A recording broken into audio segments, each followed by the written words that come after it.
Eu me chamo Beatriz Boeri, sou psicóloga, psicoterapeuta e membro do EBEP Rio. Sejam bem-vindos todos. Apresento agora nossos convidados. Thales Vieira, que possui graduação em Ciências Sociais pela PUC do Rio de Janeiro e mestrado em Antropologia pela UF. Atualmente é coordenador do Observatório da Branquitude e doutorando em Sociologia na Universidade Federal Fluminense. E Liv Sovic, que é autora de Aqui Ninguém é Branco, livro sobre os mecanismos discursivos da valorização da branquitude no Brasil.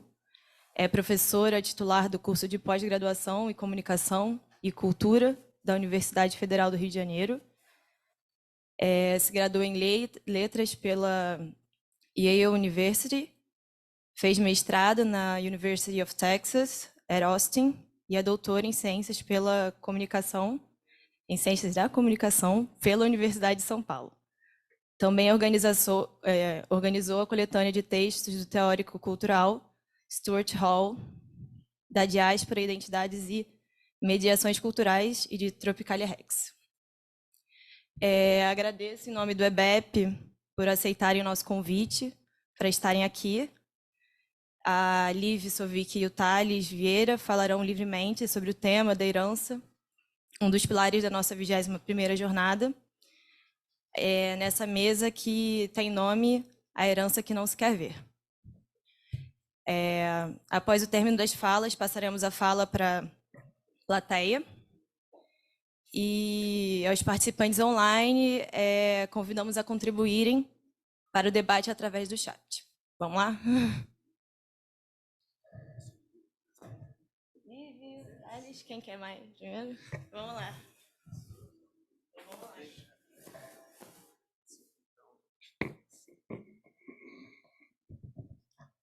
Boa tarde a todas, todos e todos. Eu queria agradecer primeiro o convite. Eu já vim aqui para ouvir outras pessoas e é uma honra estar aqui. Agradeço aos organizadores e em nome de Natasha Helsinger. E também eu estou muito feliz de conhecer Thales Vieira aqui, meu comesário. Agradeço também a Beatriz. Talvez valha a pena, apesar de vocês terem meu currículo acadêmico, dizer um pouco como eu cheguei a esse tema, né? Eu sou estadunidense, filha de estadunidense, nascida em Genebra, criada mais lá do que em outro lugar, mas os poucos anos que eu morei nos Estados Unidos, jovem, dependente da minha família, foram anos de muita discussão e conflito racial entre 67 e 71. Eu moro no Brasil desde 87, sou naturalizada brasileira com muito prazer há mais de 20 anos, e entre 96 e 2000 eu morei na Bahia. E lá eu descobri a segregação racial à moda brasileira. E também descobri sua negação na figura do mestiço. Essa segregação que é diferente da estadunidense, porque, como disse uma colega minha na UFBA, eu comecei minha carreira de docente lá, a grandeza dessa cidade não tem nada a ver com a gente. Ela, uma branca baiana, me falou isso, eu lembrei para sempre, porque me parece muito verdadeiro. Salvador, a Praça Castro Alves, é do povo mesmo de Salvador. A partir dessa experiência, primeiro São Paulo, depois Bahia, comecei a pensar sobre a branquitude porque me parecia que não tinha espaço para o branco ou a branca antirracista. No quadro estadunidense tem um espaço muito definido, que é do liberal, né? Então eu comecei a pensar sobre isso, porque a negação da branquitude acabava apagando esse espaço. Aí então eu queria entender como que se hipervalorizava a branquitude num país em que se negava essa mesma branquitude, né? Um país de não brancos, parece. Então, essa pergunta é a pergunta que eu procuro responder na Que Ninguém é Branco. E eu cheguei à conclusão que no Brasil, ser branco é uma função social, não é uma herança biológica. É um lugar de fala, é uma postura, uma expectativa, uma inserção. Lugar de fala tem sido muito controverso nos meios em que eu ando. Eu defendo isso como uma forma defendo o termo de lugar de fala, porque todo mundo tem, e se a gente ignora o nosso, complica muito. J.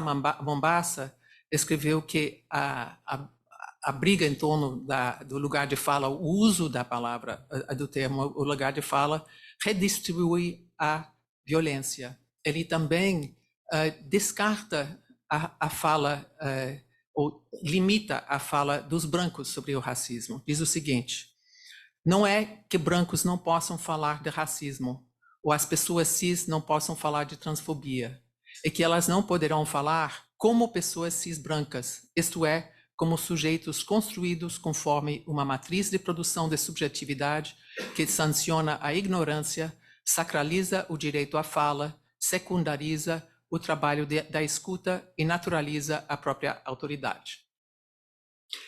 Me parece um resumo bastante claro do que eu entendo como o lugar de fala dominante, hegemônico do branco.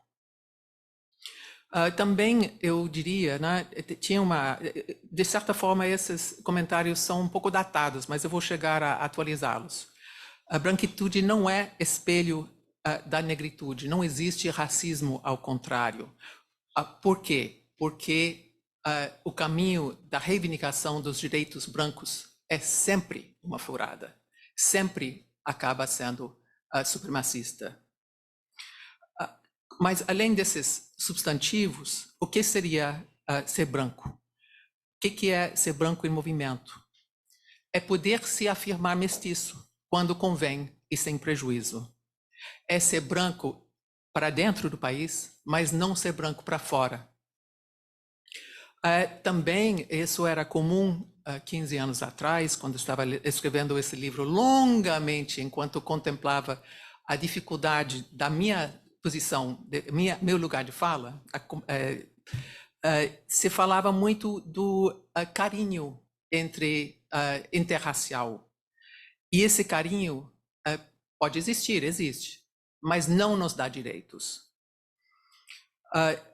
A questão de racionalizar a desigualdade racial via classe social também é uma furada. São movimentos que a branquitude faz, né? Mas qual é nosso momento? Estamos numa época pós-mestiçagem. Isso é comprovado pela política baiana. A ACM Neto perdeu a eleição porque ele alegou não ser branco. E na Bahia se sabe que ele pode não ser branco geneticamente, mas branco ele é. Então, estamos em um outro momento. Estamos no momento pós-cotas, em que o debate acirrado em torno das cotas já terminou. Muitos, mas muitos professores universitários hoje são encantados com o resultado das cotas. Isso era um resultado previsível e imprevisível, me parece, mas é um resultado real. Hoje, o racismo está em debate. Quando eu tentei publicar Aqui Ninguém é Branco por várias editoras, me disseram sempre, livros sobre esse tema simplesmente não vendem, a gente não pode. Vejam como as coisas mudaram muito nos últimos 14, 15 anos. Também tem uma mudança que eu acho que, eu sempre falo assim, eu acho que o meu limite como estrangeira é entender um pouco o que é ser branco no Brasil. Então, eu estou, de alguma forma, me dirigindo também aos brancos no público. Então, quando eu digo nós, estou falando desse nós. Como é que a gente vai fazer agora que as pessoas negras realmente não têm muito interesse em nos explicar nada? Isso mudou. Isso, em outras épocas, quando a repressão era maior, tinha um certo interesse em educar brancos. Mas hoje a gente tem que se virar, entender por conta. Como proceder, então? Tem uma autora chamada Shannon Sullivan, uma filósofa estadunidense, e vocês vão me perdoar que eu sempre vou e volto. Eu sei que tem diferenças grandes entre Estados Unidos e o Brasil, mas eu sempre acabo voltando à minha língua materna e a essa bibliografia. Ela diz que para ser antirracista, a longo prazo, é importante que os brancos entendam porque nós temos alguma coisa em jogo. Porque nós temos alguma coisa a ganhar sendo antirracista. E se não é isso, se é por uma questão de satisfação moral, essas coisas da produção, da autoprodução, da superioridade, realmente não vai durar. Então, para aguentar a longo prazo, como disse Silvio Almeida, quando você se mete na questão do racismo, você se mete no meio de violências, para aguentar, a gente tem que pensar bem sobre o que a gente tem em jogo. E valorizar o processo de novas compreensões da branquitude e do papel de cada um nessa luta contra o racismo. Me parece que isso, assim, no jogo Poder-Saber, a gente tem que abrir mão da possibilidade que isso vai resultar no nosso maior poder. Vai resultar, sim, em nosso maior saber, como diz o título da mesa, a herança que não se quer ver. A gente precisa querer ver e traz algumas satisfações, diria. Isso é uma das coisas que me parece que é mais ou menos geral para brancos, em termos do que ganham com o antirracismo. Mas eu acho que cada um é um também.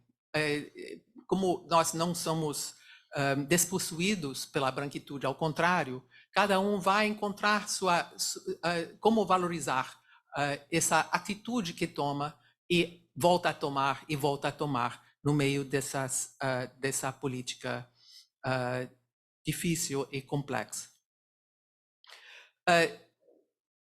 Na minha experiência, quando eu escrevi Aqui Ninguém é Branco, eu pensei em várias coisas, mas uma delas é que eu tinha escrito tudo que eu tinha que escrever sobre o tema. Mas o que eu descobri logo foi que, quando abri mão de pensar a respeito de raça e racismo, acabei deslizando para atitudes racistas.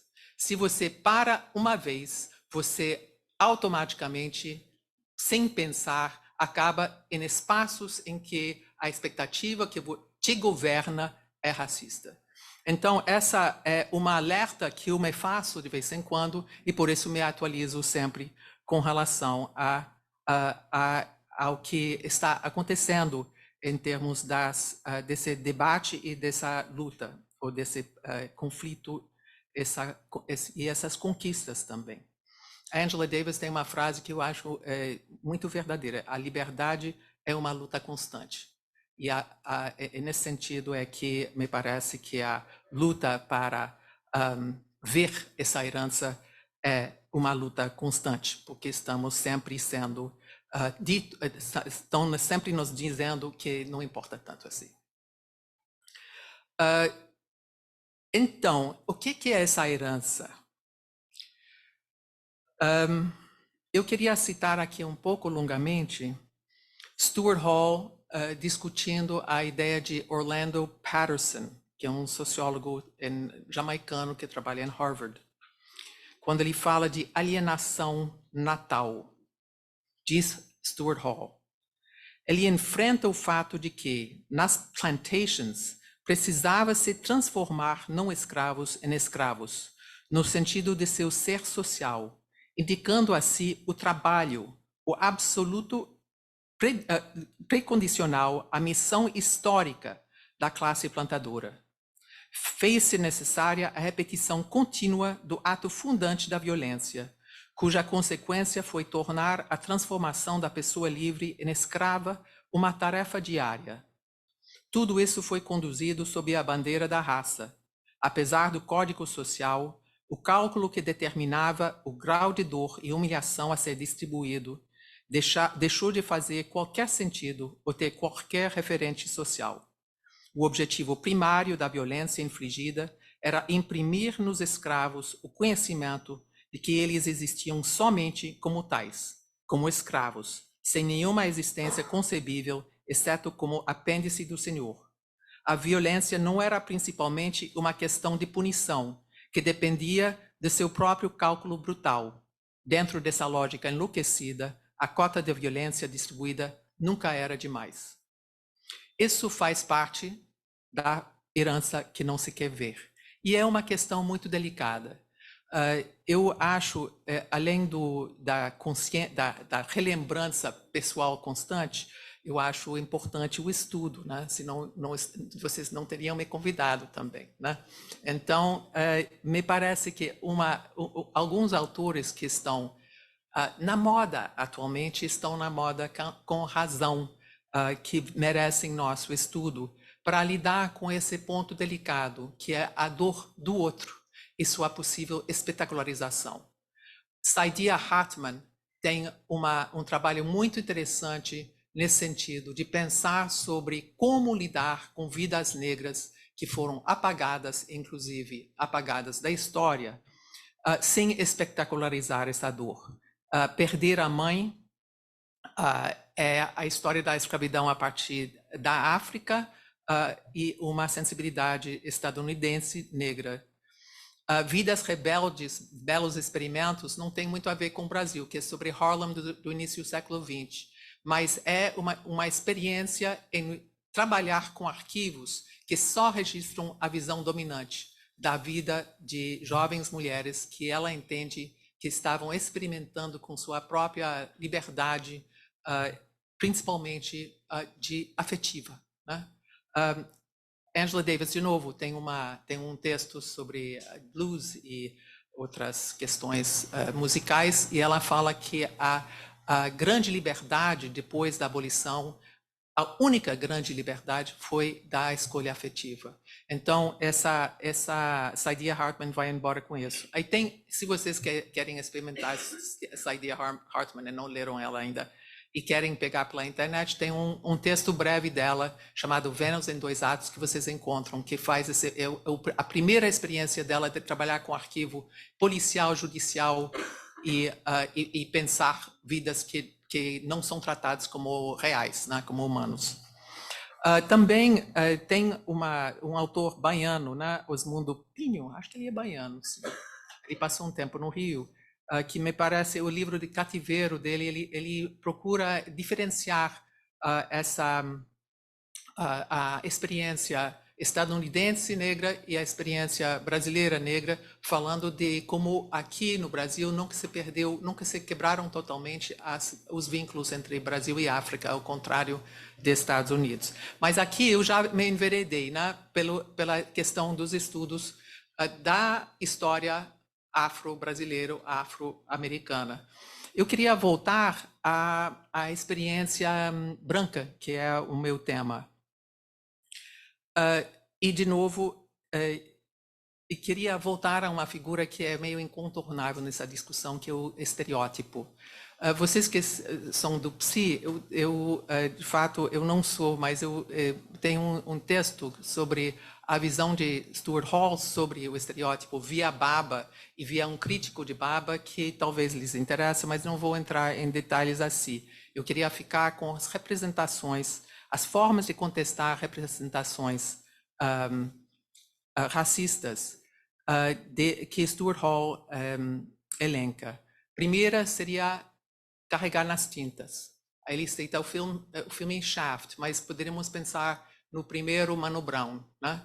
Ele é uma frase que você não ouve mais, então não vou repetir, mas tem uma frase que descreve o homem negro grande, né? Que é uma frase estereotipada.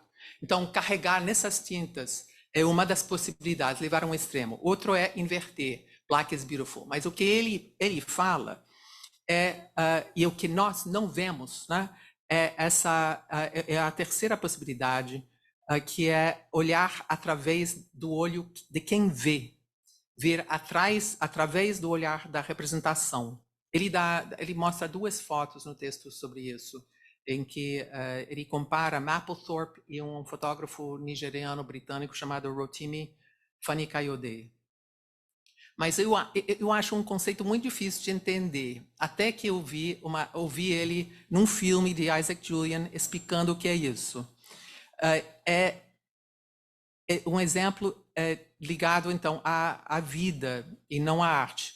Ele está passando a Batalha de Argélia, em que mulheres argelinas, usando o véu, portam armas e explosivos sob suas roupas, e ouve-se a voz de Hall and Off dizendo: elas podiam depender da leitura reacionária dos franceses, que diriam: claro que uma mulher de véu é uma mulher dependente, que nunca teria a coragem para cometer esse ato.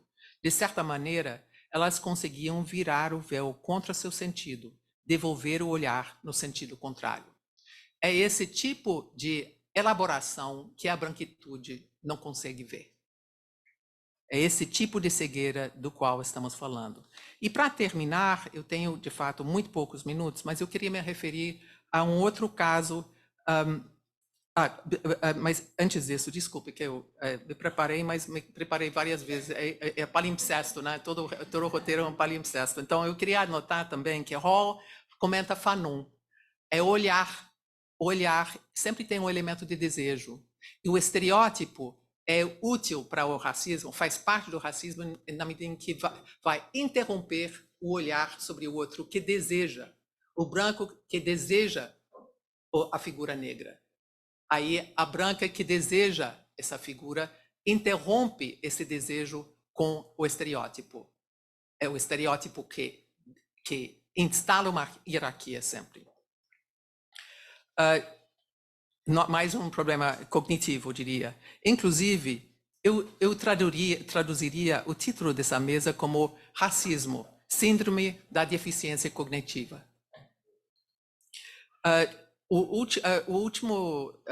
última coisa que eu queria contar, eu não quero me estender muito, que meu tempo já está acabando, né?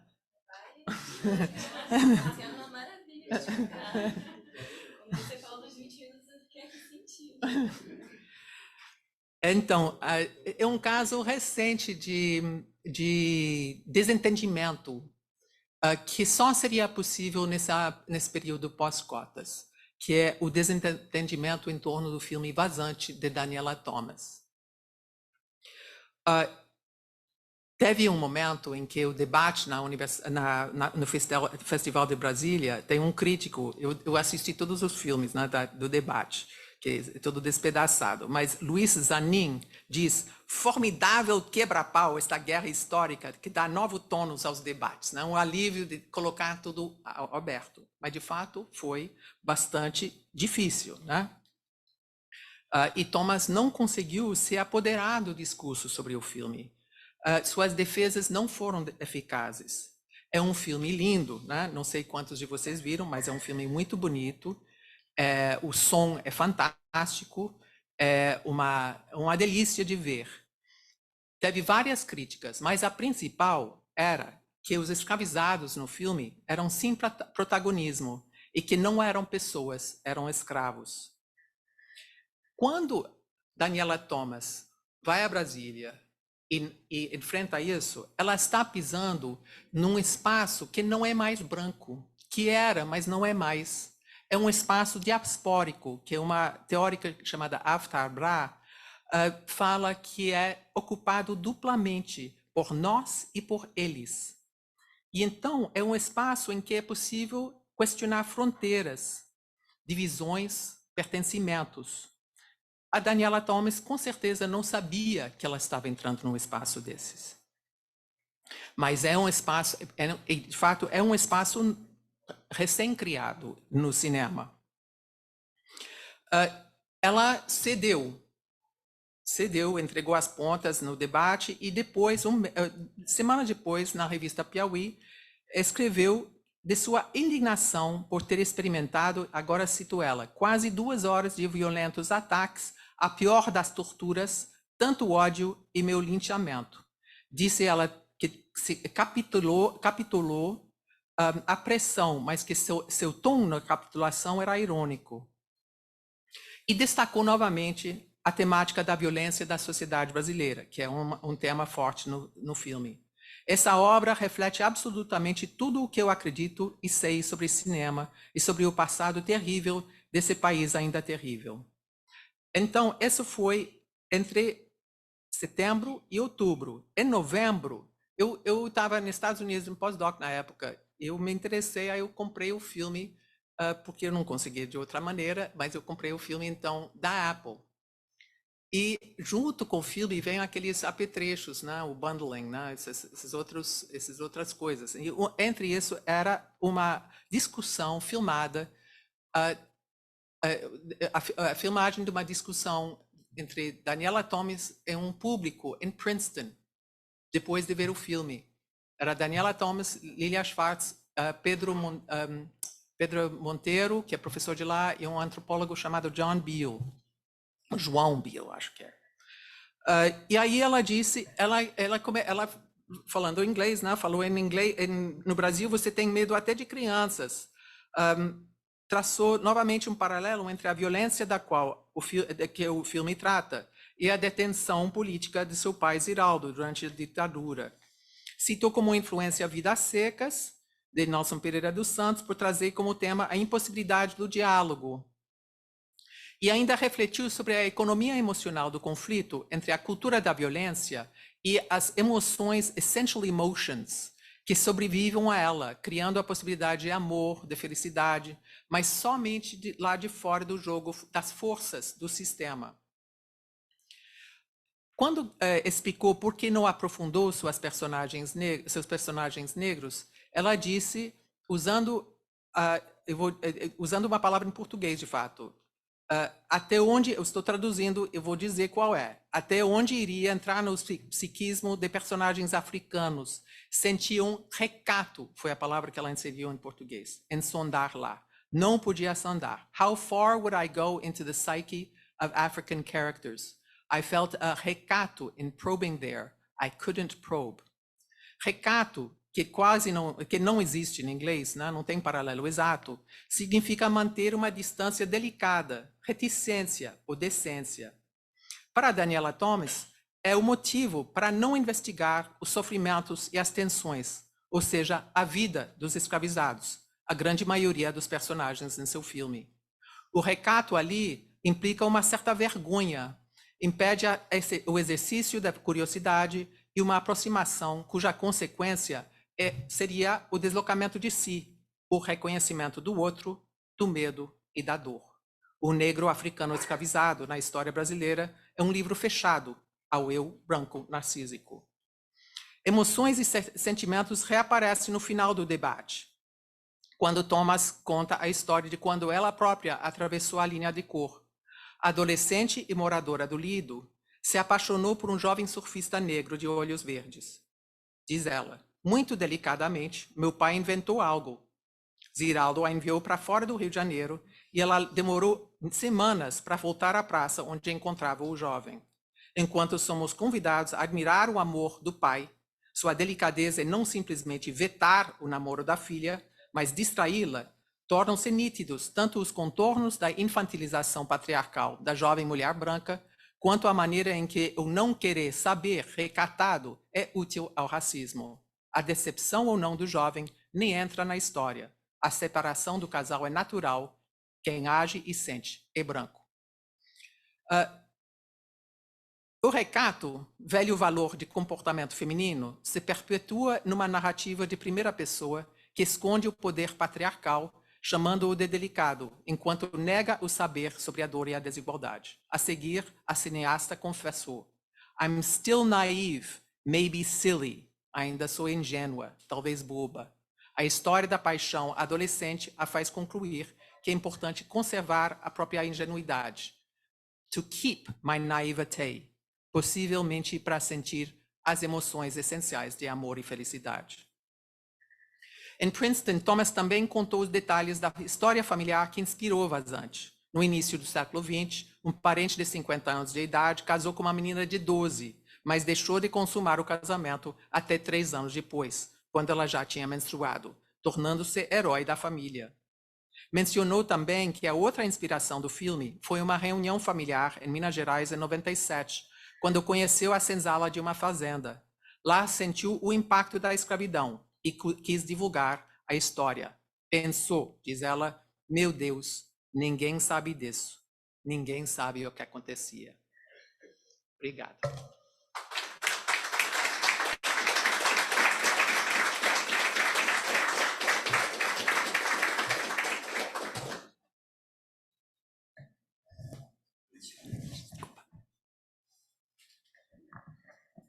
Agora com a palavra, Thales Vieira.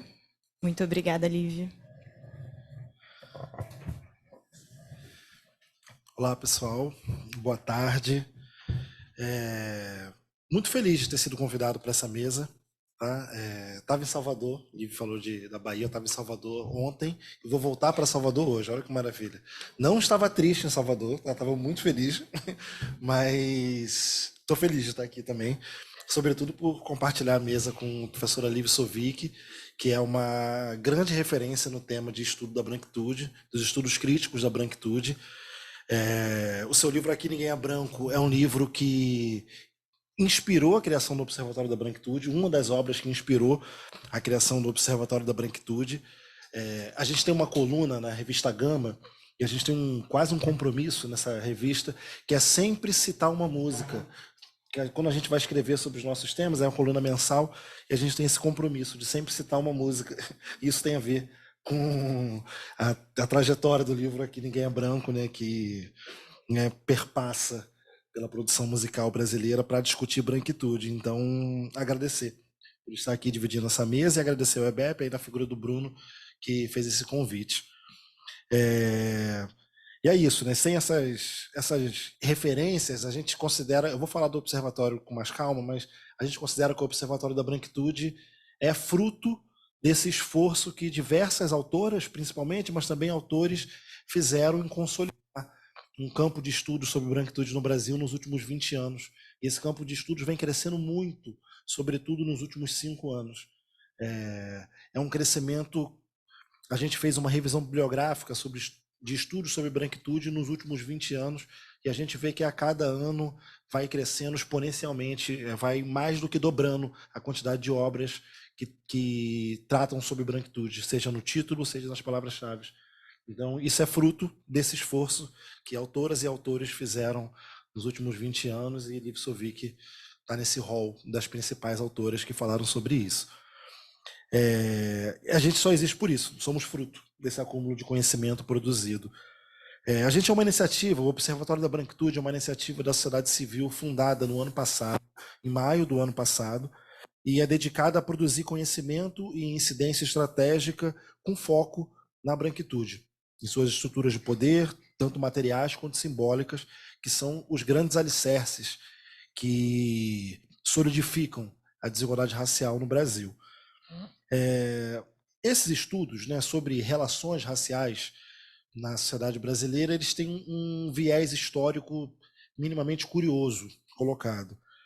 Embora a palavra relação pressuponha, né, ao menos dois lados, toda a tradição de debates sobre raça no Brasil isentou de escrutínio até pouco tempo agora, isentou de escrutínio o sujeito branco, que por sua vez se dedicou durante todo o século XX a estudar outras raças.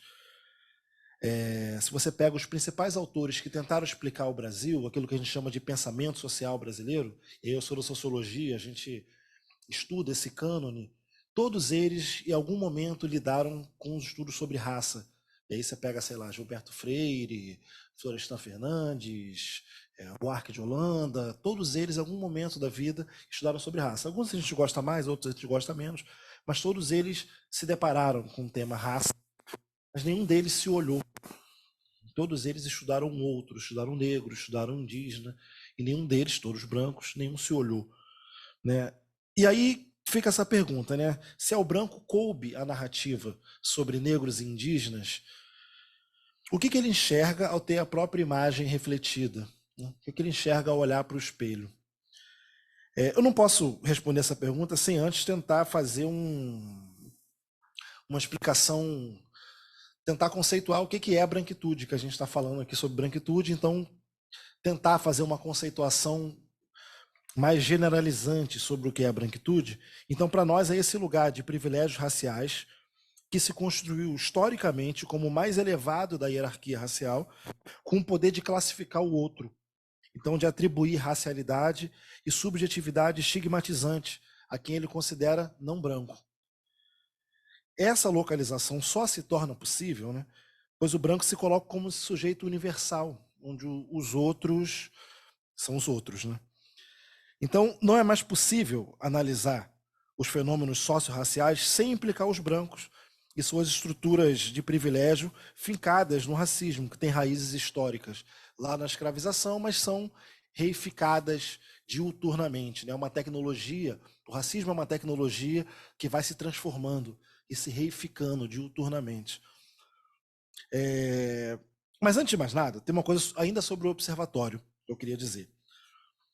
Há uma longa tradição aí, sobretudo vindo do século XIX, que é o racismo científico, né? Que, enfim, no século XIX fala sobre o que é ser negro, né? Nunca dizendo o que é ser branco. Isso é um privilégio da branquitude, como eu já falei, dessa branquitude científica, daqueles viajantes, né, que iam percorrendo os lugares entendendo o que é o negro, o que é o indígena, então explicava sobre isso.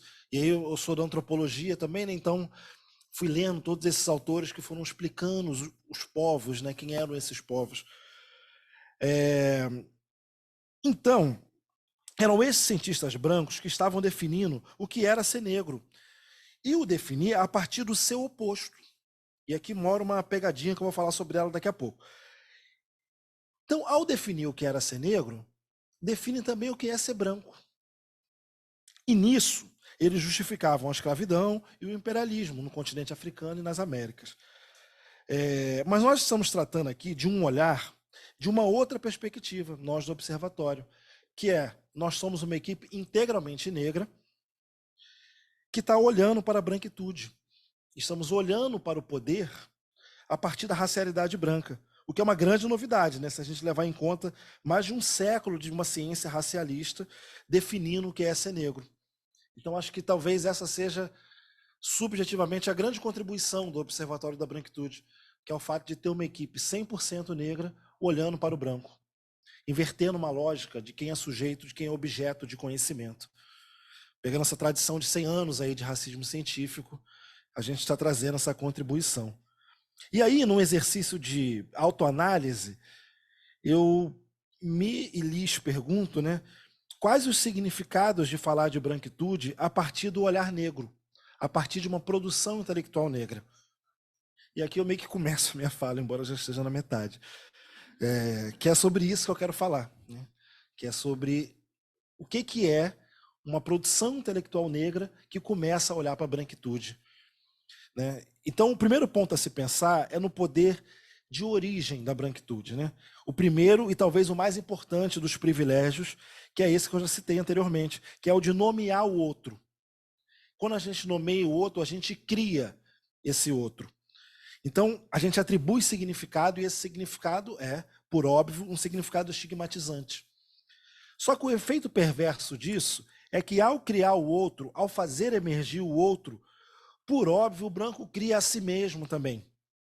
Se há o outro, eu passo a existir também a partir disso, em contraposição ao outro.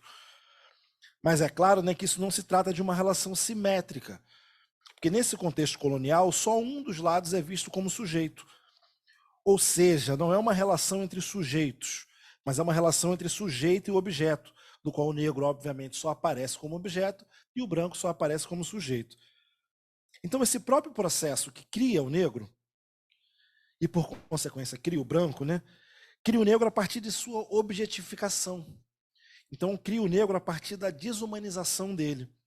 Esse signo negro, né, ele é criado ao mesmo tempo que o negro deixa de ser visto como humano, como parte de uma humanidade, né?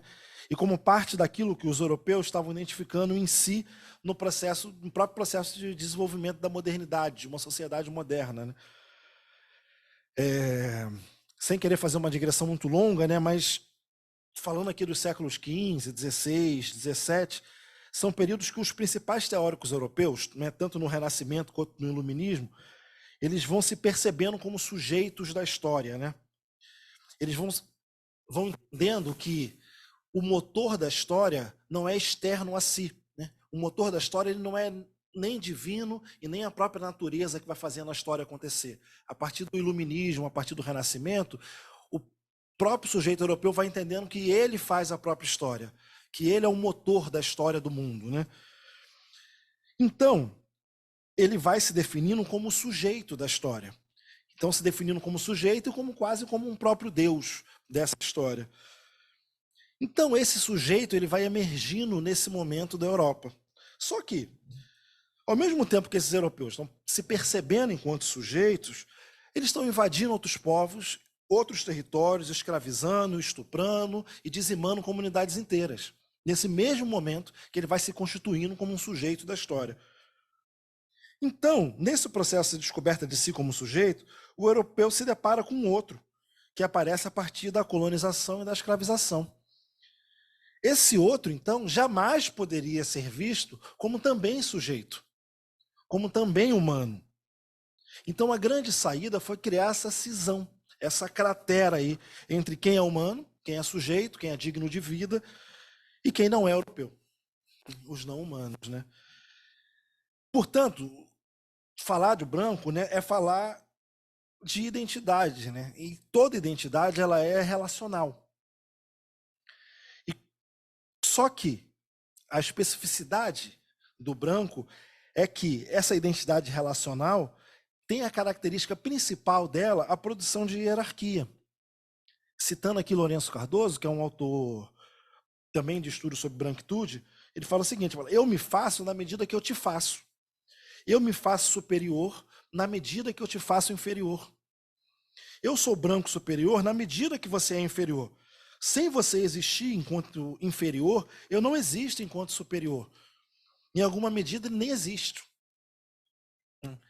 Então, esse processo de racialização ele é um processo complexo de fixação. Quando se racializa o negro, o branco como o não humano, como um inferior, como um indigno de vida. Mas, mais uma vez, na ideia de uma identidade forjada em contraste, ele também se fixa, só que como norma, como modelo de humanidade, modelo de perfeição, modelo de beleza, modelo de cultura. Só que, ao fazê-lo, ele cria um problema para si mesmo, pois transfere para fora de si todas as contradições. Aí vocês são psicanalistas, sabem melhor que eu o problema que é a incapacidade de se ver contraditório. De ver sua imagem refletida no espelho de forma distorcida, de se olhar no espelho e não estar verdadeiramente diante de si. Todos os problemas do mundo estão fora do sujeito branco. Transfere tudo que é contraditório para a comunidade negra, para a comunidade indígena, para aqueles não brancos. Portanto, o que Fanon vai dizer, e toda a reflexão que eu estou encarando aqui desde o início é fanoniana, importante marcar isso, considerando que nossa humanidade é relacional, ao desumanizar o outro, eu também perco a minha humanidade, porque eu tiro de mim o contraditório.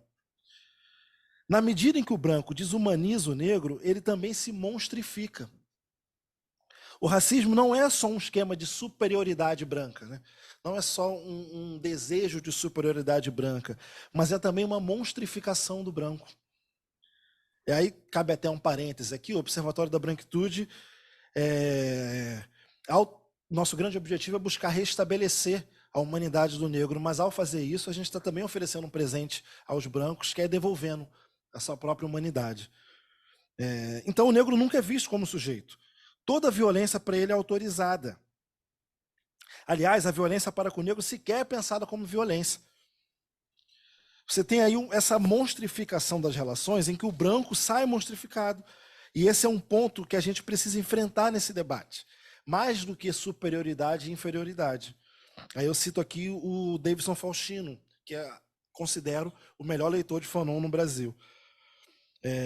Por isso, então, esse processo de desumanização a que nós negros somos submetidos há alguns séculos, nessa terra ele é irmão siamês de toda a violência racial que a gente é submetido.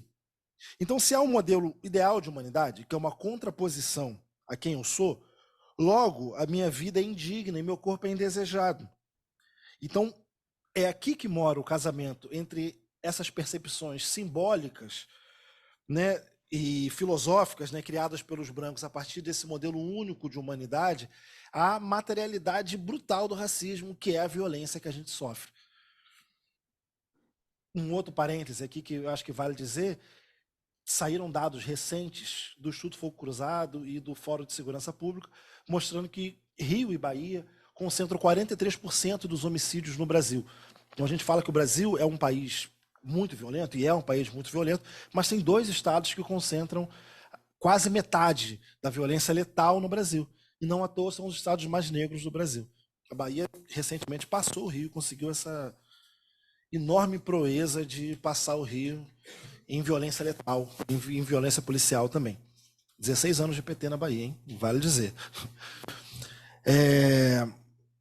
Essa violência, portanto, ela atua como um instrumento de... Eu estou com a Bahia na cabeça porque eu estava lá, agora eu vou voltar para lá, então isso está muito na minha cabeça.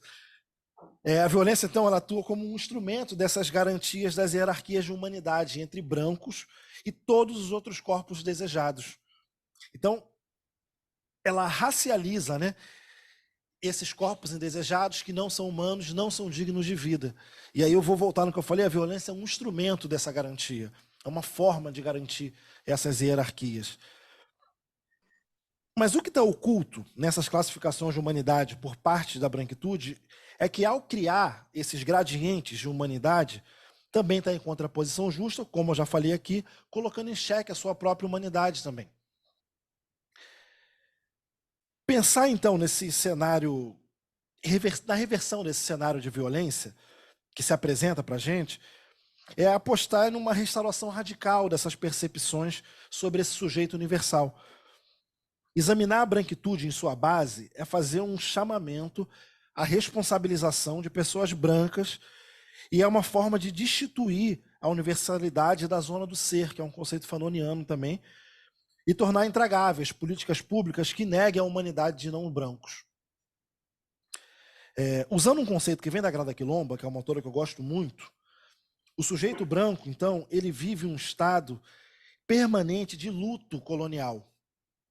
Por não querer superar a perda do passado, do colonialismo e da supremacia, indigna-se com a possibilidade das pessoas negras se tornar iguais a ele. Esquecer a história, não confrontar-se com ela, é uma maneira de manter as coisas como estão, evitando a criação de novas formas de poder e de conhecimentos possíveis. Para mim, é essa herança que a gente não quer ver. É uma herança de um estado permanente, de um luto colonial que a população branca vive, por não querer dividir espaços de poder. A diversidade, vale lembrar aqui, e citando Krenak, né, a diversidade é, antes de tudo, algo desejável, né? O problema é quando ela cria hierarquias de humanidade.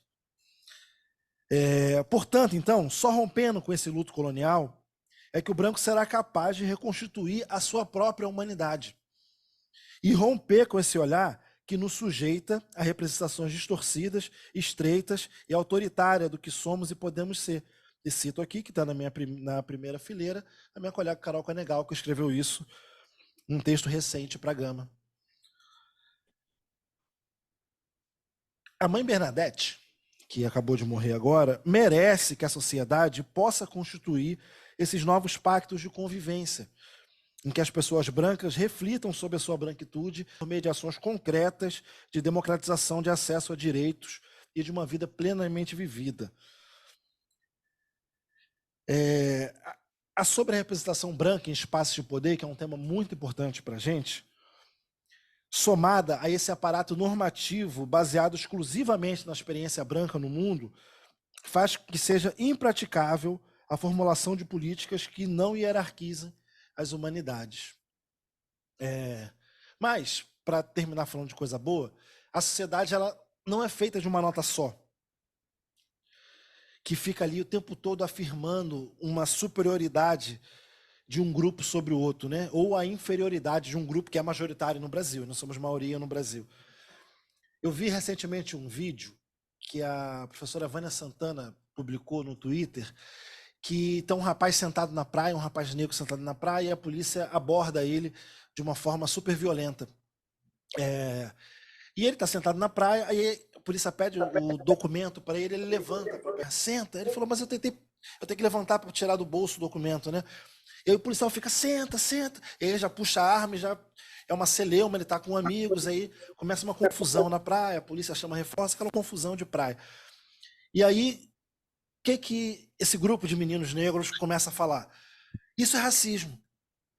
E ele fala, não é porque eu sou morador de rua, é que você pode me abordar desse jeito. Isso que vocês estão fazendo é racismo. Então, já não é mais possível as relações sociais acontecerem sem a gente botar o dedo na ferida e falar o que é. Ali, curtindo, fazendo o que queriam fazer ali na praia, como todo mundo faz, né? Ele rapidamente identificou, falou, isso é racismo que você está fazendo. Então, o racismo ele está na mesa de jantar de todas as famílias brasileiras. Você agora vai jantar, se você quer falar de Brasil, se você não vai falar somente de amenidades, se você vai falar de Brasil, você vai em algum momento falar sobre racismo. E essa é uma conquista que não veio da televisão, não veio da política institucional, essa é uma conquista que veio do movimento negro. A gente está aqui na EBEP falando de racismo. E aí todo seminário que se faz para discutir Brasil vai se falar de racismo. Essa é uma conquista muito grande do movimento negro, e está incansável lutando por ela. Então, o programa de maior audiência na televisão brasileira, o grande tema do programa hoje é racismo, que é o Big Brother, né? Tem pelo menos 3 ou 4 edições que o grande assunto do programa, para o bem ou para o mal, uma discussão muito mal feita, mas é o grande tema do programa hoje. Se fala, fica 3 meses se falando de racismo.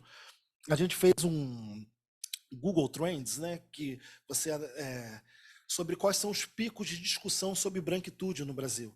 E o pico é sempre nos 3 primeiros meses do ano, que é quando tem Big Brother, né?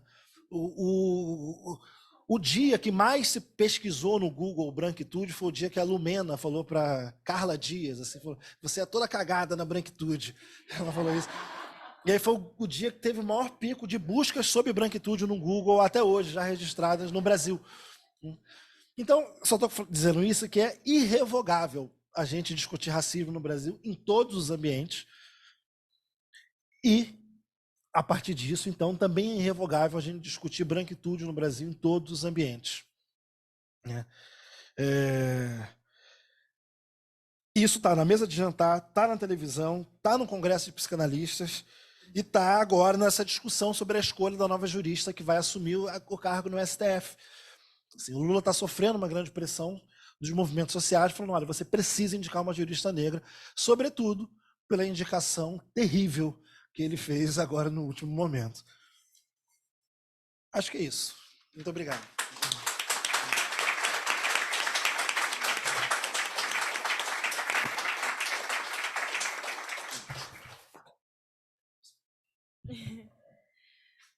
Nossa, obrigada, Thales. Vamos abrir agora, né, para as questões aí, o que reverberou a nossa audiência, tanto presencial quanto online.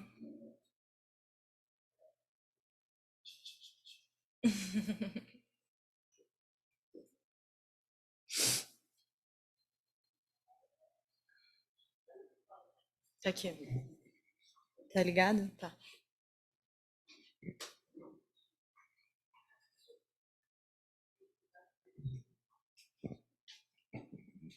Olá a todos, boa tarde. Meu nome é Cleidia Esteves. Eu sou doutoranda no programa de Linguística Aplicada da UFRJ, também sou historiadora e geógrafa. Eu queria que vocês, se puderem, ampliassem um pouco mais a discussão de o que é o branco no Brasil. Meu projeto de tese é sobre o movimento afro-alemão. De um modo geral, o alemão é o branco dos brancos.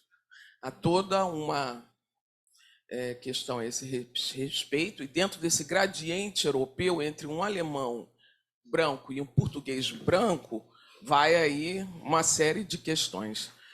E eu acho importante, até lembrando aqui do Clóvis Moura, né, situar isso. Quem é esse branco no Brasil? Porque entre a ACM Neto e as elites econômicas do sul do Brasil, ligadas ao agronegócio, com ascendência alemã, ucraniana, italiana, tem um gradiente, que eu acho que é importante situar isso, né? Até porque esse país é muito grande, as realidades são bastante distintas. Eu acho que é importante também a gente trabalhar melhor esse aspecto, sobretudo porque somos um país muito misturado, digamos assim, não é? Obrigada.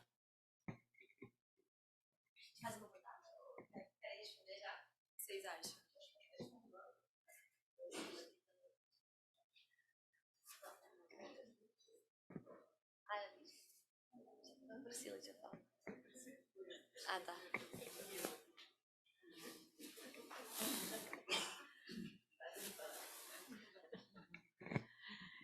Bom, gente, eu sou Priscila Magalhães, aqui do EBEP. Eu queria agradecer muito à mesa, o título mesmo, o tema mesmo, a questão mesmo da mesa, da herança que não se quer ver, né? Que é uma questão branca, principalmente, né? De não se querer ver. E queria, então, agradecer a questão trazida pela Liv, do recato, que é propriamente o não se querer ver, né? Esse pseudo-delicadeza, né? Que, no fundo, é promotora do racismo e da ignorância sobre sua própria racionalização, né? Racionalização não, né? Racialização. Não à toa, né? Esse é um ato falho bom, né? Bom, e queria, então, agradecer também ao colega Thales Vieira, pelo olhar negro para o branco, né? Porque o olhar negro para o branco é algo que ninguém está acostumado, né? E causa constrangimento, no mínimo, né? Quer dizer, como é que eu estou sendo vista, né?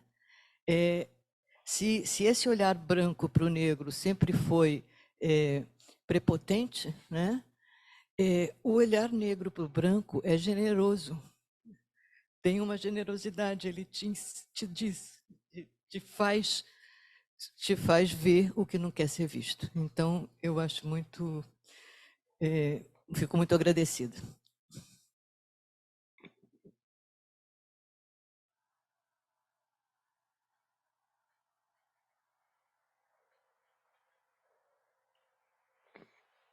Boa tarde, eu sou Mário Orlando, eu estou ingressando aqui no EBEP, né? Sou psicanalista aqui no Rio de Janeiro e eu queria fazer algumas ponderações, né? Por exemplo, essa questão da resposta do público, né? Em relação à cultura de massa, né? Quando você Thales, citou, né, que houve um pico, então, quando vocês foram medir, né? Eu fico pensando assim, eu acho que é uma faca de dois gumes, né? Porque, assim, ao mesmo tempo que você tem ali a possibilidade de divulgar, né? De democratizar uma ideia, me parece que é uma onda, né? Eu acho que esse é um problema. E o que eu quero dizer com isso? Assim, a capacidade de reflexão das pessoas, né? De compreensão das questões, ela fica muito, então, dependente de um estímulo que a gente sabe que também tem lá os seus limites e tem as suas intenções, né? Enfim, então acho que essa é uma questão que a gente precisa também ficar atento, né? O que a gente, como parte da população que pensa isso, né? Que está voltada para isso, eu fico pensando também assim, eu acho que a gente, é claro que é importante e é fundamental que se estude, que se pesquise, né? Mas eu fico pensando assim, o que nós vamos fazer? O que nós podemos fazer? O que nós temos que fazer? Então, eu penso mesmo em termos de uma ação, né? Inclusive, hoje, aqui pela manhã, surgiu a questão da escola, né?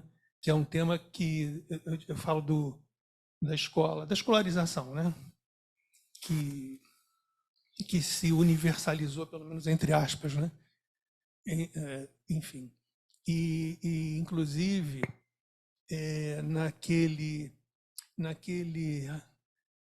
naquela apresentação, acho que falhou aqui, eu mexi, tem alguma coisa? Tá? Bom, então sou eu que não estou funcionando.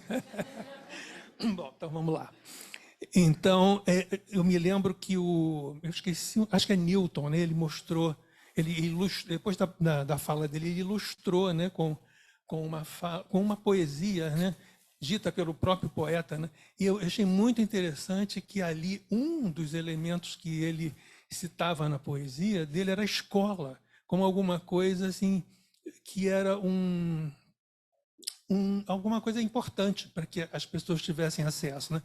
Então, eu acho que tem isso também. Assim, o que a gente está precisando fazer, né, para elevar o nível de reflexão, fazer com que as pessoas tenham... Ou seja, sair um pouco de tudo isso que a gente... Não sair, né? Pegar tudo isso que a gente faz, que a gente está fazendo, toda essa reflexão, e democratizar isso. Eu sei que isso que eu estou falando não é nada simples, tá? Eu sei que existem forças bastante contrárias e poderosas, né, contra isso, mas eu fico sempre pensando nisso, porque até mesmo, aí eu estou falando em relação à psicanálise, né? A psicanálise precisa, e eu acho que é isso que a gente está pensando um pouco aqui, sair dos seus limites. Inclusive, foi uma questão colocada aqui também de manhã, nos limites, né? E eu pensei também, isso para mim ressoa assim, os limites da caixa, do paralelepípedo, né? Dessa geometria. Ou seja, derrubar um pouco essas paredes e ir para fora, que eu não acho que é uma questão fácil. Eu acho que existem experiências nesse sentido, né? Bom, aí eu estou falando especificamente da psicanálise, mas antes eu estava também falando dos outros campos de saber, né? Que essa questão, né? Que eu acho que é uma questão que eu sei que não é fácil, não é simples, mas eu acho que a gente precisa enfrentar na medida em que a gente se pensa como crítico, né? Dessa situação, né? Não sei se eu falei, se ficou claro. Acho que já pode botar um pouco. Alguém quer começar?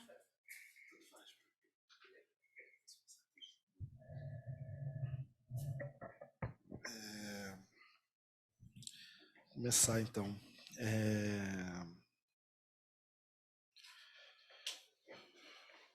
Eu gostei muito do que a professora Lívia falou antes de começar a responder as perguntas, que teve a ver com o que eu falei depois, né? Que é essa coisa do devolver o olhar no sentido contrário, né? E aí, meio que respondendo também a Priscila. Agora que eu vi seu rosto, Priscila. Tinha muita gente na frente, eu estava procurando, não tinha visto. Que é isso, né? Todo olhar tem um elemento de desejo, né? Depois eu anotei que o estereótipo interdita o desejo e cria a hierarquia, né? Achei isso muito legal. A gente vai usar isso aí. O Brasil é um país de dimensões continentais, né? Então, o que é ser branco vai variar de região para região. O que não varia é a posição social que o que é ser branco vai ocupar. Então, na Amazônia, obviamente, o que é ser branco vai ser muito diferente do que é nas colônias alemãs de Santa Catarina, né? Mas o que é invariável nisso é a posição social que o que é ser branco ocupa, né? Que é uma posição de maior estima social, que é sempre uma posição hierárquica com relação àqueles que não são brancos, né? Então, para mim é isso que vai variar. Não é pigmentação, melhor, isso não é isso que é invariável, né? A posição social, esse lugar que se ocupa, esse lugar de maior estima social, não tem a ver com pigmentação exatamente. É por onde eu penso. Eu concordo que tem que se ter cuidado com cultura de massa e como isso chega, né? Mas não tem outra saída. Também não há o que se fazer com relação a isso. Imagina essa minha fala aqui em rede nacional depois da novela. Seria muito chato. Ninguém aguentaria, todo mundo desligaria a televisão. Então, vai chegar de um jeito com mais entretenimento, né? E aí vai chegar de um jeito menos profundo. É natural isso. Mas vai chegar. Eu acho isso positivo. Que chegue, que as pessoas escrevam no Google o que é branquitude. Eu acho isso muito positivo. E a gente tem que lutar para que os primeiros resultados que apareçam no Google sejam bons, né? Porque as pessoas vão escrever, vão procurar, tá todo mundo com o celular na mão. Eu não estou porque o meu quebrou vindo para cá, mas está todo mundo com o celular na mão, pesquisando o tempo todo. Enfim, então a gente tem que conseguir não gosto muito disso, mas hackear esse sistema para que quando as pessoas pesquisem, encontrem coisa boa, coisa didática, coisa bem feita, né? Sobre o que temos que fazer, citando Grada de novo, né? Ela fala que o racismo não é um problema de falta de informação, né? É um problema de desejo de poder sobre o outro. né? Então, tem muita coisa sendo feita, tem muita coisa sendo produzida já com relação à informação. A professora Lívia já falou, assim, hoje qualquer livraria que a gente passar, qualquer uma, terão vários livros sobre racismo, livros feitos por autoras e autores negros em destaque, porque está vendendo muito livro sobre esse tema. Que bom que assim o seja. Teve um despertar das editoras forçado sobre isso, né? E aí isso é muito bom também de se falar sobre branquitude, né? Que a partir do assassinato de George Floyd é que se estoura esse tema no Brasil. Parece que se abre um novo momento de debate no Brasil, né? E a gente tem quase um George Floyd por dia no Brasil, mas lá nos Estados Unidos, os brancos norte-americanos se colocaram nos protestos, andavam na frente dos protestos para evitar a violência policial, então tinha ali uma estratégia informada racialmente, que se os brancos estiverem na frente, a polícia vai ser menos violenta, então se colocaram na frente. E aí o branco brasileiro, que tenta se emular do norte, olhou para isso e falou, opa, a gente precisa fazer coisas por aqui também. E aí começou um boom de pessoas brancas se perguntarem, o que a gente pode fazer aqui dentro do antirracismo, como eu posso me tornar uma pessoa antirracista. Isso sempre existiu, mas tem um boom pós-assassinato de George Floyd, e nada do mundo vai me convencer que o assassinato de George Floyd, que é terrível, mas tem características mais violentas do que o que se tem aqui diariamente no Brasil. Então, esse desejo de emular o norte, né, de olhar para o norte e se buscar ser, porque essa mesma questão anterior, né, do que é o branco brasileiro, né? O branco brasileiro se tenta do hemisfério norte o tempo todo, né? Se tenta ser um branco do hemisfério norte. Então, quando acontece o assassinato de George Floyd e se tem uma reação de pessoas brancas norte-americanas, o branco brasileiro olhou para aquilo e falou, opa, acho que eu preciso fazer algo aqui também. Acho que esse é o jeito certo de ser branco.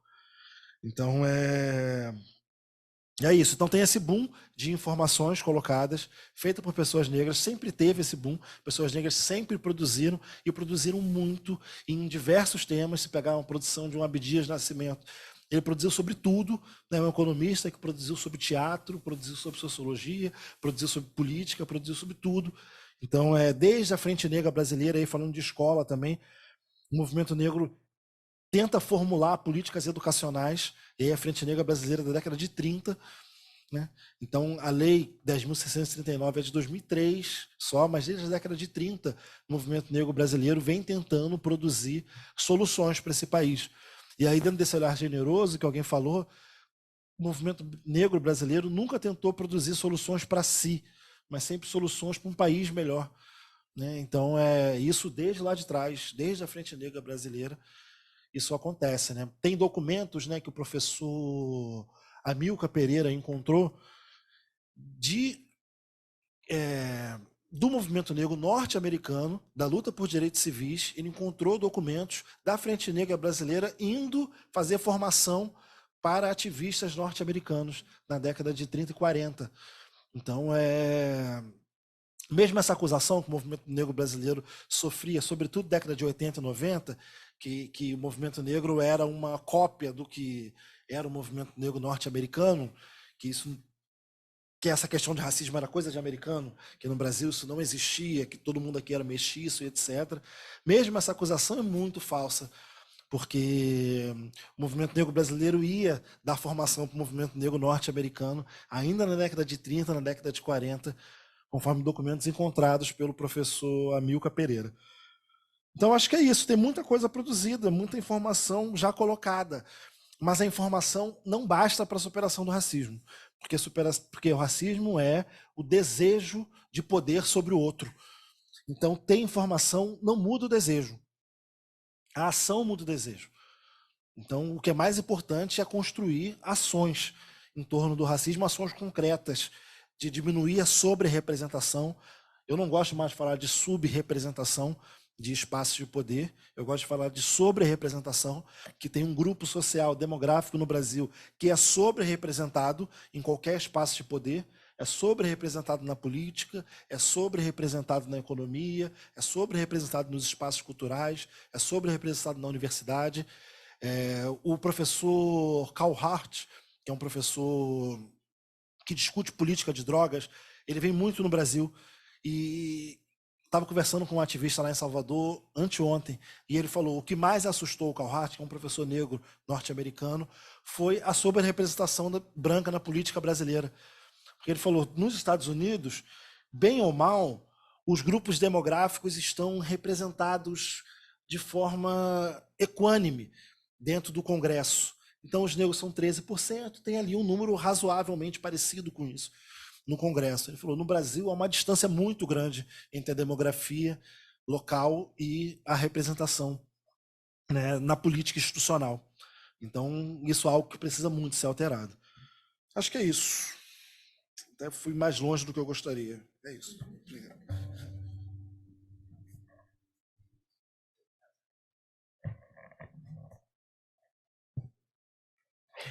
Então, eu pensei sobre essa questão, Cleidia, né? Sobre a questão da variação regional da composição racial brasileira. Num certo momento, isso era colocado como argumento para não conseguir dar conta da branquitude. Por isso que eu acho mesmo que, mesmo variando de lugar em lugar, é uma função social que sempre é preenchida, sempre tem gente que atua e é reconhecida como branca. Então, eu acho que parte de uma política de combate ao racismo teria que ter consciência disso, né? No Pará, por exemplo, é muito diferente da Bahia, mas é muito diferente mesmo. Tem uma história diferente de revolta, tem uma história de presença indígena muito diferente, tem uma relação urbano-rural diferente. Enfim, eu acho que... e aí o branco baiano famosamente não é branco, né? Essa referência baiana é constante, né? Mas eu, como morei lá e foi muito instrutivo, aí eu continuo com a Bahia como certa referência. Eu acho que isso não responde exatamente, não resolve o problema dessa variação de cores, mas porque a dificuldade de instituir políticas regionais sempre é maior, me parece, do que a nível federal. Mas me parece que tem outras vantagens também a essa regionalização. Mas isso é outra coisa. Quanto eu acho que já ouviu seu nome, Priscila, né? Que falou da... Eu também achei ótima, o título da mesa é ótimo mesmo, e eu gostei muito da resposta dada por Tales. O sujeito branco em permanente luta colonial é o que não se reconhece, né? Agora, eu fico pensando sobre a generosidade do olhar negro sobre o branco. O Joaquim Nabuco tinha uma frase sobre a inconsciente generosidade do negro. Ele fala elogiosamente disso. Eu acho que isso é uma experiência branca forte, mas eu acho que também nós não toleramos outra coisa. Nós adoramos ser amados, então nós não toleramos saber de outro olhar. E aí eu acho que tem caminhos. Eu fiquei claro que eu tenho bem mais de 60 anos, e eu comecei a pensar, depois dos 20 anos de trabalhar com raça e racismo, de onde vem isso, né? Mas um dos prazeres para mim do trabalho com esse tema é que me fez conhecer e também fez parte conhecer gente negra que fazia piadas sobre nós. Piadas. E isso não é exatamente o que a gente gosta de ouvir, né? Então, essa questão do que eles pensam sobre nós, eu acho que não é um livro muito aberto para nós, não. Mas é possível abrir canais. Mas esses canais, aí eu vou para a terceira intervenção, eu acho que esses canais têm a ver com uma ação que é percebida como consciente, consistente e antirracista. Eu acho que todos nós vivemos em meios institucionais, em que o racismo chega para nós, não precisamos nem olhar, se procurar. O racismo, a dinâmica racista faz parte de nossas instituições. Então, uma atitude, uma ação antirracista que não pede aplausos, que custa alguma coisa, com o tempo se torna visível. E nessa hora, eu acho que é possível pensar mais coisas, né? É possível, aparecem mais coisas para pensar dentro da instituição. A mídia sempre é termômetro e também feedback, né? ou recondução de conflitos. Né? Mas eu acho que dentro das instituições tem conflitos que precisam ser resolvidos. Então, se a gente não abafa esses conflitos, logo, se a gente toma uma atitude, eu acho que acontecem coisas e aparecem questões que precisam de maior discussão. Aí, eu acho que era isso que eu queria falar. Obrigado. Mais uma coisa, assim, já que estamos bibliografando, né? Não percam Dispositivo de Racialidade, de Sueli Carneiro. É um livro que nos dá a oportunidade de pensar o racismo em todas as suas multiplicidades de expressões e também de pensar isso como alguma coisa que está em movimento.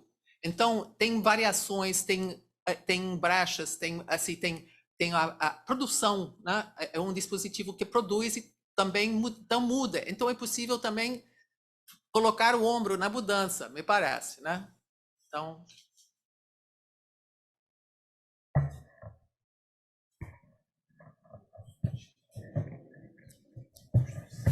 Dá tempo de mais uma rodada ou a gente... Tá. Quer falar? Não, estou tentando lembrar o subtítulo do livro, que eu acho maravilhoso. Construção do não ser do outro com o fundamento do ser. Maravilhoso. É isso, a construção do não ser com o elemento fundamental do ser. Não, só lembrando desse título que é maravilhoso. Acho que todo mundo quer escutar. E aí?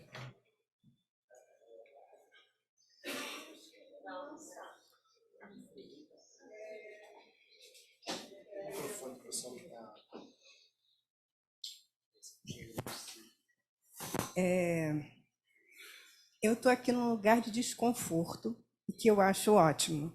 Quer dizer, desse lugar de mulher de 68 anos, branca, e que vivi algumas situações que me marcaram ao longo da minha vida.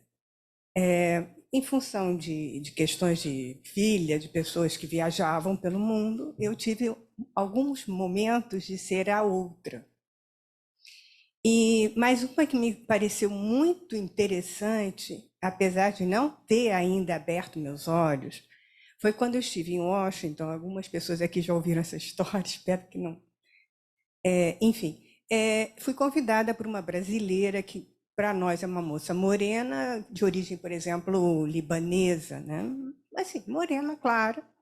Ela estava se formando na Universidade de George Washington. Disse: você não quer ir lá e tal, uma festa de encerramento? Vamos, lógico. Eu tinha, na época, 19 anos, já estava pronta, né? E chegando lá, eu me lembro que era como se fosse numa catedral, uma coisa estranhíssima, meio gótica, assim. E começaram a chegar as pessoas, cada uma mais elegante que a outra. E eu estava como uma jovem universitária brasileira, de jeans, casaco jeans, de pele, com aqui em cima falsa, claro. Enfim.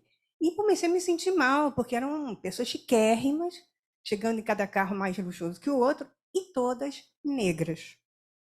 Aí aquilo começou a me dar um desconforto, porque era muita gente, era uma formatura de não sei quantos cursos.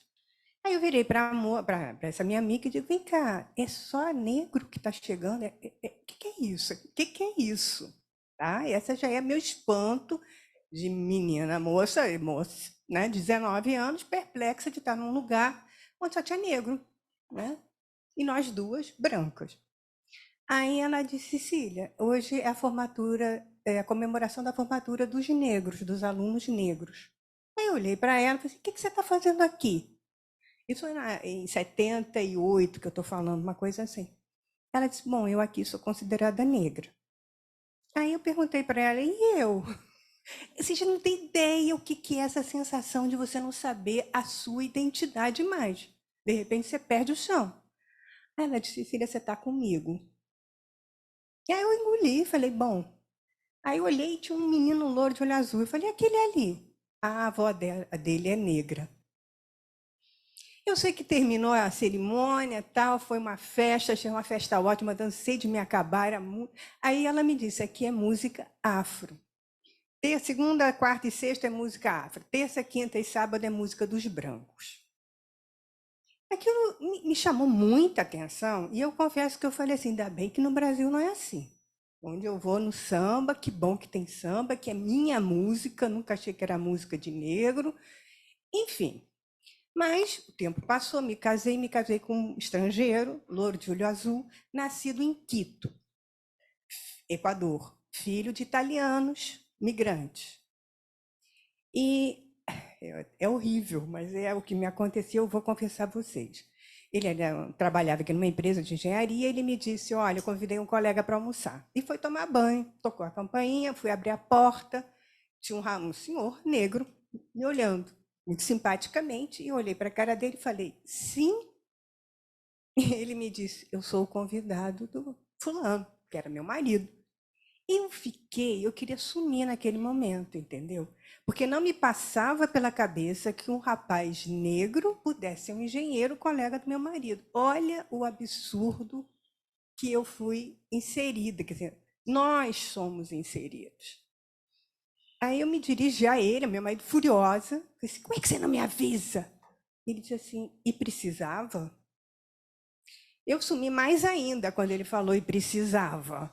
Mas aí eu fiquei pensando, para me vingar talvez, eu disse para ele assim, mas para você o outro é o indígena, não é o negro.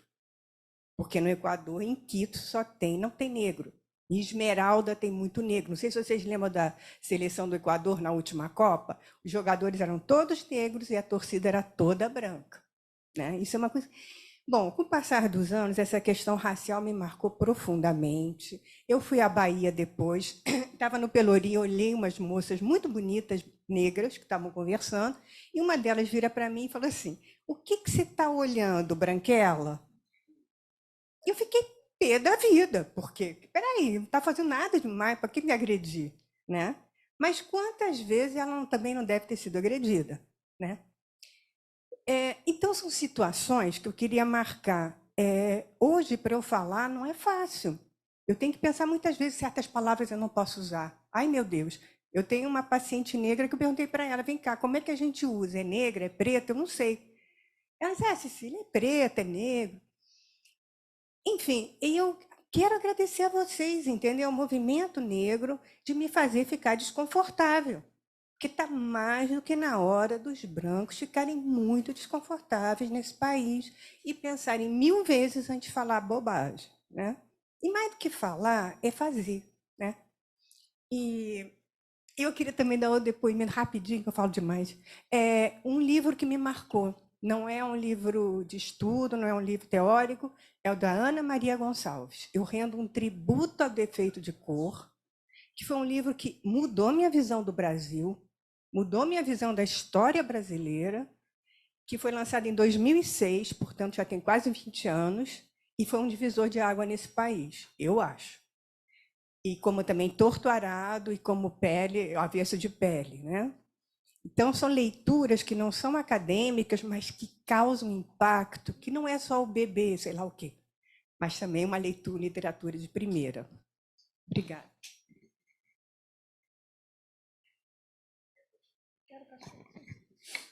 Muito obrigada pelas falas de ambos.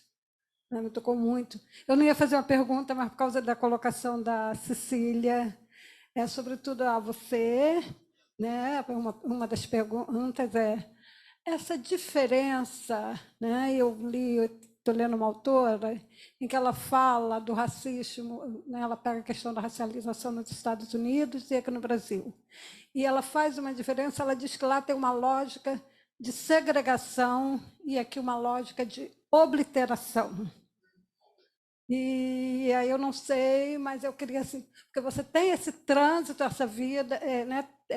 né? Teu trânsito, tua vida é por aí. Então, como é que você poderia falar isso?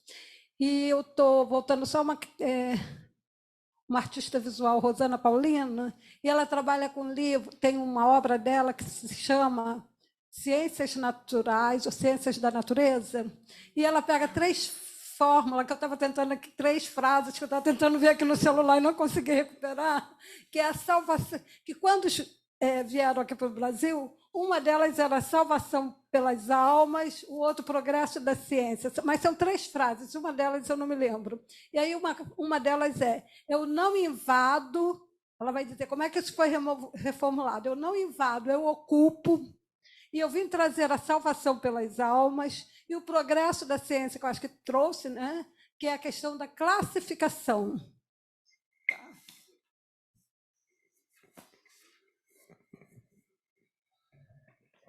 Tem alguma coisa no chat? Não? Pode ser? Eu conheço um pouquinho o trabalho da Rosana Paulino. Ela, de fato, desmonta, né? Ela acrescenta coisas, desmonta essas classificações botânicas, biológicas do tal descobrimento do Brasil, né?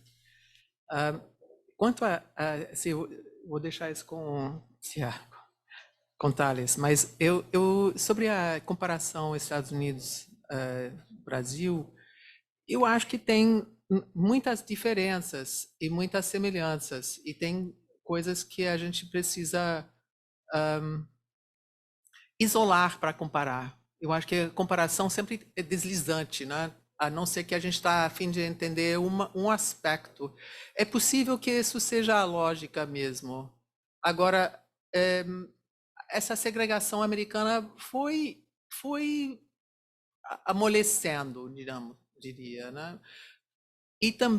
Mas também, como americana, não me seria chocante meninas negras bonitas me dizer o que você está olhando, branquela. Porque isso faz parte das relações americanas, o reconhecimento constante da violência. Então, isso de fato, eu demorei muito, inclusive, eu morei em São Paulo 9 anos. Só quando eu fui para a Bahia, me desculpe de novo a referência, mas só quando eu fui à Bahia entendia a dinâmica racial, né? Porque a civilidade é uma obrigação tão forte, né? Recentemente falei em público e uma amiga minha, que é minha crítica positiva, me disse: foi ótimo, mas você não sorriu. Aqui se sorri sempre, tá? Então, aí eu acho que tem uma civilidade que faz com que o contato interracial seja mais fácil, mas eu não sei não acho que seja que tem racismo cordial. Não existe racismo cordial.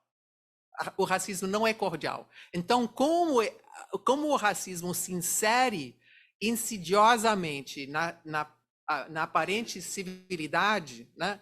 Isso é todo um jogo para psicanalista, de fato, né? Eu acho que esse veneno que é bem educado, né? Isso aí é uma complicação. Enfim, mas eu acho possível fazer essa diferenciação entre segregação e obliteração. Acho que o sistema racial brasileiro é mais difícil de analisar por causa disso. Acho também que o moralismo americano foi usado contra os brancos. O moralismo constante americano é constante em todos os aspectos da vida. O moralismo foi usado pelo movimento negro americano contra a desigualdade racial, e isso no Brasil não funciona desse jeito. Enfim, aí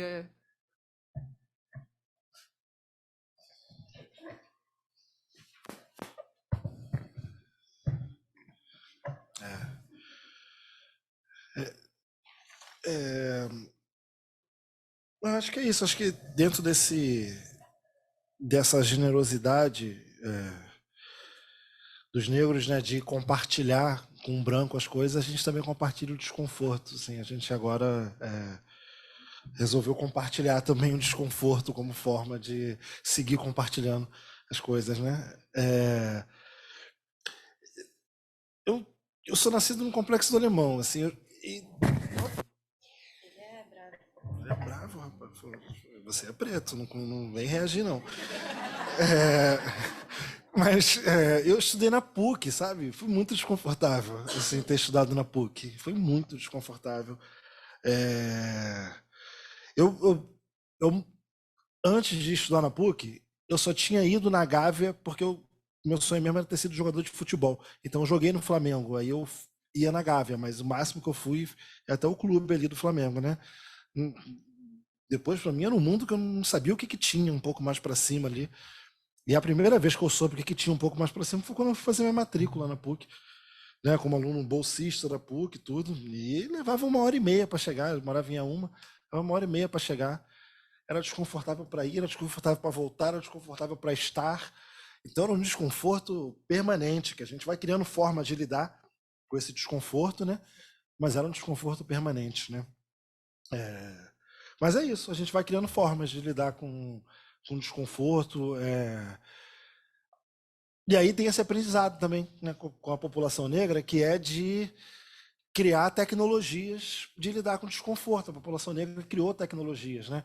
Então, os bolsistas todos se uniam, né? As pessoas negras que estudavam na PUC estavam o tempo todo se apoiando, né? A gente dividia comida, que não tinha grana para comer, aí quem tinha direito a almoçar pegava um montão de comida, assim, o pessoal da cozinha achava que eu almoçava assim, tinha uma fome voraz, assim, que eu pegava comida para dividir para 3. Então o pessoal que não tinha direito a almoço grátis, né, eu tinha. E aí pegava comida e dividia para 3. Então eu tinha criando formas de lidar com o desconforto que era estar naquele espaço. Então tem essa tecnologia também que a gente oferece ao mundo, que é entendimento de como lidar com o desconforto, né? E aí depois a gente vai fazer análise. Eu faço hoje aí que a gente vai entendendo esse desconforto, né, e vai compreendendo isso, né? Então fazer análise tem me ajudado com relação a isso. Concordo, né, que essa cordialidade do racismo brasileiro não existe, porque foi o que eu trouxe um pouco na minha fala, né? Se o racismo me destitui de humanidade, ele não pode ser cordial, né? Se ele fala que eu não pertenço à minha espécie, em nenhum nível ele pode ser cordial. Em nível, né? Pode ser a brincadeira mais sutil do mundo. Se ela tem tons de racismo, ela não tem como ser cordial, né? Porque tira a minha humanidade, né? E avisa que eu não sou humano, né? Então não tem como ser cordial. Eu amo Rosana Paulino é demais, assim. Tem umas coisas assim que a colonialidade e que o racismo de maneira geral tirou da gente. Um exemplo bobo assim que eu ouvi, né, que a gente tinha no Brasil uma variedade imensa de espécies de milho, né? Assim, uma variedade imensa de espécies de milho, e que os portugueses só gostavam do milho amarelo que a gente come no Brasil, e aí toda essa variedade imensa de milhos que a gente tinha acabou, né? Então o racismo é tão voraz aí, que até tão implacável no sentido de buscar formas únicas de se viver, que a gente perde inclusive a nossa biodiversidade, né? E aí a gente perde a oportunidade de comer milhos muito mais gostosos do que o milho que a gente come. E aí nessa coisa de classificação das espécies, né, de botânica, etc., tem coisas que não prestam. Isso aqui, essa quantidade desses milhos roxos, vermelhos, negros não prestam. E a gente só come milho amarelo, que é o pior dos milhos. Que triste isso, né? Quando a gente passeia por países da América Latina que come outros milhos, a gente vê que esses milhos são muito melhores. Mas para não ficar nesse exemplo do milho, né? Essa forma única de se pensar o mundo, que é o grande problema, né? Forma única de se pensar a natureza é um grande problema, que é o que empurra o mundo para a emergência climática que a gente está vivendo, né? Então a gente tem dito no observatório, é uma frase forte, né, que o que empurra o mundo para a emergência climática é o estar branco no mundo, que é um estar totalitário, que é um estar que busca formas únicas de se viver, que não admite a diversidade de formas de se viver. Então, a globalização, o capitalismo, é um estar branco no mundo que empurra o mundo para o seu próprio fim, né? Empurra o mundo para um suicídio coletivo, né? Aí, complementando a citação que eu ia fazer do Ailton Krenak na fala e não fiz, né? Ele fala assim, quando os brancos chegaram aqui no Brasil, quando os portugueses chegaram no Brasil, eles podiam ser admitidos enquanto a diversidade, porque aqui tinha um povo diverso. Então, os brancos chegaram e poderiam ser mais um elemento na diversidade quando chegaram aqui. Não teria problema isso, a princípio, porque aqui se vivia um povo diverso, né? O problema é querer ser a forma única de se viver, é não admitir essa diversidade, né? Acho que é isso.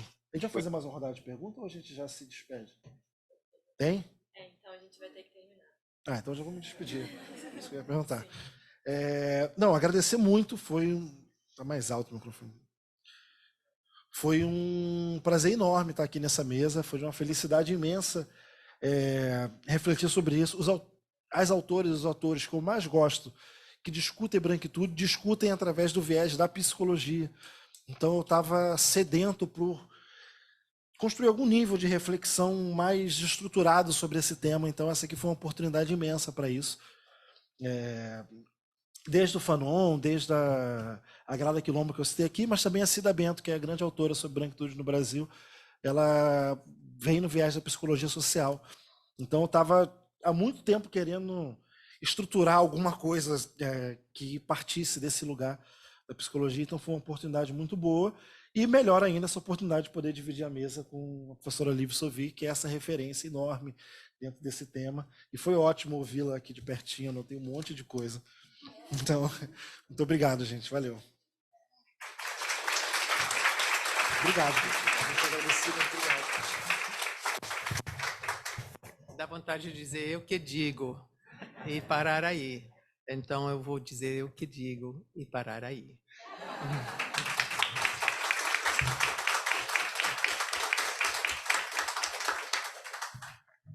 Agora a gente vai dar um momentinho e vai, muito pequeno momentinho, e vai passar para outra mesa, Heranças do Patriarcado.